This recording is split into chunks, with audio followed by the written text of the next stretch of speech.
¿Sabes que casi el 30% de la población sufrirá un trastorno de ansiedad en algún momento? Y más o menos el 4% de la población está experimentando algún trastorno de ansiedad ahora mismo. Estamos hablando de trastornos, pero si hablásemos de síntomas de ansiedad, esta cifra se dispararía, porque al final todas las personas en un momento u otro experimentamos esos síntomas. Te pongo ejemplos. Tienes una reunión de trabajo con amigos y sientes quizá algo de presión en el pecho, algo de nerviosismo, dificultad para respirar, taquicardias, pensamientos que dudan de ti. Quizá todos van a pensar mal de mí, no puedo decir ninguna tontería. En este vídeo te voy a explicar los pasos que utilizo con mis pacientes para controlar mejor su ansiedad. Y ya de antemano te explico que existen dos tipos de técnicas, las que calman en el momento la ansiedad y las que trabajan de un modo más profundo los factores que producen esa ansiedad. Nos vamos a centrar en esta. Primero vamos a entender qué es realmente la ansiedad. Después te enseñaré a aceptar mejor sus síntomas y su presencia. Y por último, a identificar pensamientos que te están generando esa ansiedad y cómo cuestionarlos. Lo primero, ¿qué es la ansiedad? Tú seguramente lo definas como algo muy desagradable que viene a estropearte el día. Y en la primera parte tienes razón, la ansiedad puede llegar a ser muy desagradable, pero no viene a estropearte el día. Hay que tener en cuenta que la ansiedad es un mecanismo de alerta interno. Es como una alarma que se activa ante un peligro, real o imaginario. ¿Qué ocurre? Que en nuestro mundo moderno esta alarma puede dispararse por muchas cosas. Por una reunión de trabajo, como decíamos en la introducción, porque te preocupa que si no te lavas las manos 15 veces transmitas algún tipo de enfermedad a alguna persona, ansiedad ante la posibilidad de que las personas te rechacen. Las causas son prácticamente infinitas, tantas como situaciones existan o imagines. Fisiológicamente, la ansiedad implica que el sistema simpático se activa. Entonces, aumenta el ritmo cardíaco, la respiración se acelera, aumenta tu sudoración y lo normal es que también tengas más tensión muscular. Y sí, todo esto es desagradable, pero existe porque te ayuda a sobrevivir, a responder mejor a las amenazas que tienes presentes o que estás imaginando. Y seguramente hay muchos momentos que has pensado que no quieres tener ansiedad. Pero te pongo un ejemplo. Imagínate que tú estás siendo víctima de algún tipo de delito.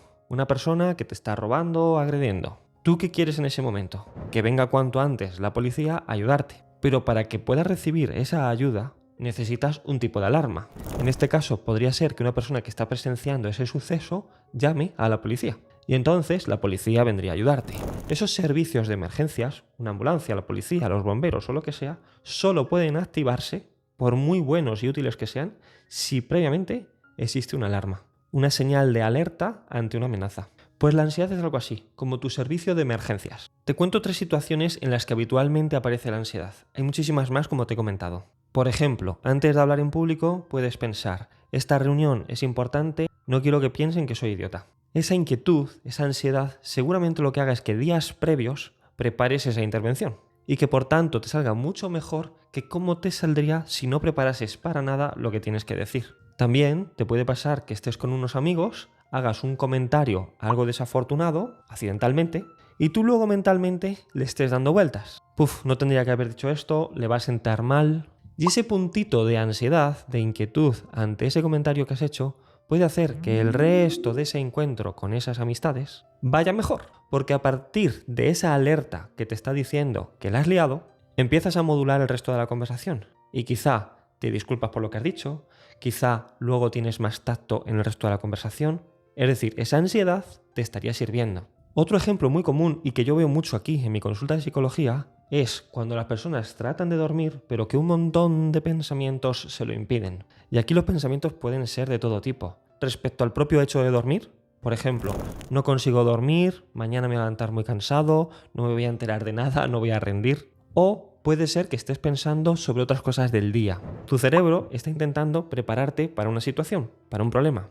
El problema de no dormir o el problema que tienes al día siguiente y que quieres enfrentar de la mejor forma posible. ¿Qué ocurre? Que no es el mejor momento ni la intensidad de esos pensamientos, de esos síntomas, son los correctos. Por eso, de lo que se trata no es de eliminar la ansiedad, sino de gestionarla, de reducirla cuando es muy alta y, ojo, aumentarla cuando es demasiado baja. Puede que en algún momento te hayas confiado demasiado, quizá ante un examen, y que no lo hayas preparado hasta el último día.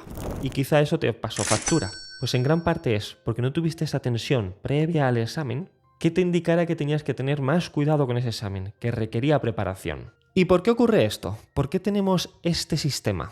Pues como siempre, la razón de todo son tus padres. Tus padres son los Reyes Magos, el ratoncito Pérez, los impuestos y todo, tus padres. Y aquí concretamente son los padres de tus padres, de tus padres y de tus padres. Es decir, a nuestros ancestros este mecanismo les vino bien para sobrevivir, porque les preparaba para ser más eficaces para resolver el problema que tuvieran. De hambre, de climatología, de rivalidad contra otro grupo. Y esas personas que tenían estos mecanismos de ansiedad se reprodujeron hasta llegar a ti. Y quizá no heredes mucho dinero en vida, pero estos síntomas sí los has heredado. Entonces, la primera conclusión que podemos sacar es que tenemos ansiedad porque tiene un sentido, tiene un valor. Este es el primer punto y es fundamental. ¿Por qué es fundamental? Porque en el momento en el que tú estás luchando constantemente contra tu ansiedad, ¿cómo crees que esto lo procesa tu organismo? Como una amenaza más. Porque lo que le estás transmitiendo a tu cuerpo es: la ansiedad es un problema que me tengo que quitar. Pero claro, si la ansiedad es una respuesta que aparece ante la percepción de problemas y estás identificando la ansiedad como un problema más, lo normal es que tu ansiedad aumente, porque tienes dos problemas: la situación que la haya producido, una discusión con un amigo, un examen que tienes que preparar, más el hecho de tener síntomas de ansiedad y que tú estás interpretando como algo negativo y no como algo que ha venido a prepararte para esta situación. Entonces, si empiezas a aceptar la ansiedad, lo que estaríamos consiguiendo es que ese extra de ansiedad que te aparece cuando tú interpretas que esos síntomas de ansiedad son negativos y que vienen a perjudicarte, es que tu nivel de ansiedad no aumente tanto, no añadirle un extra. En las siguientes partes del vídeo veremos cómo trabajar esa situación original que ha producido esa ansiedad base. De momento, ¿cómo lo vas viendo? ¿Te estás sintiendo identificado con alguno de esos ejemplos? Si quieres, cuéntamelo en los comentarios. Segunda parte, aceptar la ansiedad. Usando el ejemplo que te decía antes, la ansiedad es como un servicio de emergencias. Si tú a tu cuerpo le indicas que tienes un problema, te va a mandar unos efectivos para resolver ese problema. Si cuando llegan esos efectivos tú sigues teniendo un problema, lo normal es que esos efectivos pidan refuerzos. ¿Qué haría un bombero si cuando llega un incendio percibiera que el peligro es mucho mayor del que le habían dicho en el aviso? Pediría refuerzos. Pues la ansiedad de algún modo funciona así. Por eso el objetivo no es reprimirla, porque intentar reprimirla lo que va a hacer es aumentarla o dejarla de fondo y luego en cualquier momento se puede disparar o expresar de otras formas que todavía no has previsto, como quizá más dificultades para dormir, más irritación. Para aceptar la ansiedad es muy importante que normalices su existencia. Y para normalizarlo, en primer lugar, es que tengas en cuenta todo lo que te he explicado, que tiene un sentido biológico, que intenta ayudarte, aunque a veces se desequilibre. Y luego, por otro lado, entender por qué concretamente en esta situación estás teniendo ansiedad. Todo lo que suene a amenaza te va a producir ansiedad. Sobre todo si percibes que tus recursos para enfrentarlo está por debajo de la fortaleza de esa amenaza. Por lo que es muy importante que tú no te sientas culpable por sentir ansiedad en un momento dado. Ejemplo, a mí muchas veces me ha impuesto mucho relacionarme con otras personas, sobre todo desconocidos, y me han venido pensamientos propios de ansiedad. ¿Qué van a pensar de mí? ¿Me van a rechazar? ¿Van a pensar que soy idiota? Ante esos pensamientos, en algunos momentos yo me he culpado. Puf, qué débil eres por estar pensando esto. Estas cosas no deberían afectarte. Este tipo de pensamientos son muy habituales, lo cual nos crea un nuevo problema, y es que además que tenemos una situación que nos genera ansiedad, encima nos culpamos diciendo que eso no debería producirnos esos síntomas. Pero tienes que entender que hay una parte de ti, por las razones que sean, que perciben esa situación como amenazante, y quizá deberías trabajar para que esas situaciones que temes te produzcan menor inquietud. Pero hasta que lo consigas, es importante que te hables con amabilidad. ¿Tú le dirías a tu mejor amigo que es idiota por tener ansiedad? ¿Que es idiota porque le preocupe algo?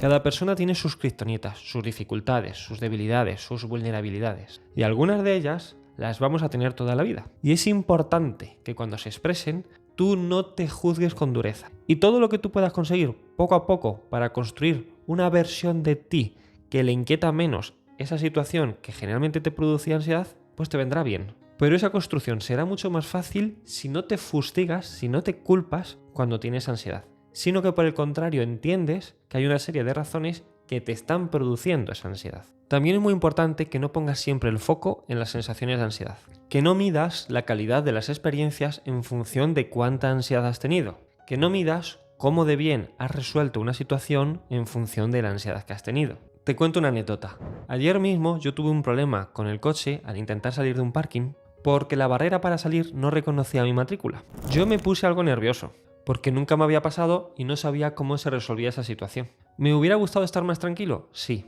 Pero lo que más me gusta de esa situación es que a pesar de tener un puntito de más de nerviosismo, considero que lo resolví bien. De hecho, hoy estoy aquí, conseguí sacar el coche del parking y ahora estoy grabando este vídeo. Entonces, muchas veces en lo que tenemos que centrarnos no es tanto en si has estado más o menos nervioso, sino en que has conseguido resolver la situación, atravesar esas sensaciones de malestar. ¿Y sabes qué ocurre? Que los síntomas de ansiedad normalmente, cuando estás más expuesto en la situación, van reduciéndose, porque le estás transmitiendo a tu cuerpo el mensaje de que esa situación que tanto temías no es para tanto. De hecho, si alguien me dijera ahora mismo que yo voy a volver a tener el mismo problema con una barrera para salir de un parking, me inquietaría muchísimo menos de lo que me inquietaba antes. Porque antes, cuando me imaginaba esta situación, yo pensaba, ¿y cómo voy a salir yo de esa situación? ¿Cómo voy a resolverlo? Ya lo he visto, sé que no es para tanto. Sé que mi cuerpo, si tiene una situación igual, se activará bastante menos. Pero que si por lo que sea tiene un nivel de activación más deseable de lo que yo quisiera, no pasa nada, porque mi capacidad de resolución no se anula, solo que hace algo más desagradable esa experiencia. Tercer paso. Vamos a intentar generar cambios más duraderos, atacar más la raíz. Como te decía, la ansiedad aparece cuando tú percibes una amenaza. Generalmente una amenaza que tú piensas que supera tus habilidades para enfrentarla. Si cambiamos esos pensamientos, cambiamos tu respuesta emocional. Porque no lo olvidemos, la ansiedad es una emoción. ¿Cómo hacerlo? Te doy 4 pasos para que lo pongas en marcha. Lo primero es detectar qué está ocurriendo. Pregúntate, ¿qué es lo que estoy pensando justamente ahora? Quizá te vienen ideas como voy a fracasar, todo va a ser terrible, no voy a poder con esto, se van a dar cuenta de que no sirvo. Segundo paso, a esos pensamientos que hayas detectado hay que pasarles la máquina de la verdad. ¿Qué evidencia hay de que eso pase? ¿Has vivido experiencias similares que te demuestran que eso va a ocurrir? ¿O es una suposición? ¿Estás seguro al 100%? ¿O la probabilidad de que ocurra esto quizá es bastante menor? ¿Hay otra forma de mirar esa situación? ¿Tu mejor versión? ¿Cómo plantearía esta situación? ¿Las personas a las que admiras? ¿Cómo resolverían esta situación? Si ocurriera lo que temes, ¿cómo de grave sería? Si ocurriera lo que temes, ¿podría resolverse? Todo esto nos da una magnitud de la amenaza que estás percibiendo. Y normalmente, cuando te haces este tipo de preguntas, lo que conseguimos es calibrar mejor la intensidad del temor. Siguiente paso, conecta con tus fortalezas. Es posible que ya hayas superado situaciones como las que temes. ¿Qué indica eso? Que tienes las habilidades. Puedes preguntarte cómo lo hiciste, qué recursos utilizaste. ¿Fueron todos recursos propios? ¿Pediste ayuda de alguien? Los recursos de los demás también pueden servirte. No debes despreciarlos. ¿Qué otras cosas meritorias has logrado en tu vida que de algún modo puedan ayudarte aquí? ¿Qué habilidades generales tienes y particulares para superar esta situación en concreto?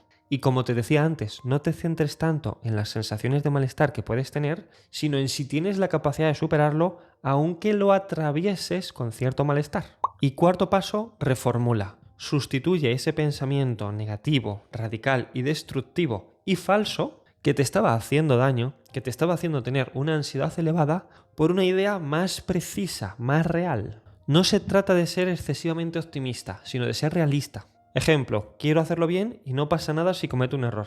Esta frase te la puedes decir porque ya has estado midiendo las consecuencias exactas y cómo podrías resolverlo. Siempre que hayas hecho bien el ejercicio, porque es posible que tus sesgos te lleven a sobreestimar la magnitud de las consecuencias. A todos nos pasa. También puedes decirte, hablar en público me pone nervioso, pero cada intento me ayuda a aprender mejor esta habilidad social. Estas pequeñas frases te pueden parecer básicas, pero te ayudan a desactivar la alerta interna, porque al final lo que estás transmitiéndote es confianza. Es decir, el cerebro entiende que no hay amenaza real y que si existe, al menos tus recursos están igualados con ese nivel de amenaza. Aplicar estos pasos no va a hacer que la ansiedad desaparezca, no es el objetivo. Porque nos viene bien tener una señal de alerta que nos avise cuando tenemos que prepararnos para algo. Lo que sí te puede ayudar es a que regules mejor tu nivel de ansiedad dependiendo de las circunstancias. Te animo a que empieces ya a utilizar estas pautas que te he explicado. En primer lugar, escuchar a tu cuerpo, identificar qué es lo que sientes, normalizar tener esa ansiedad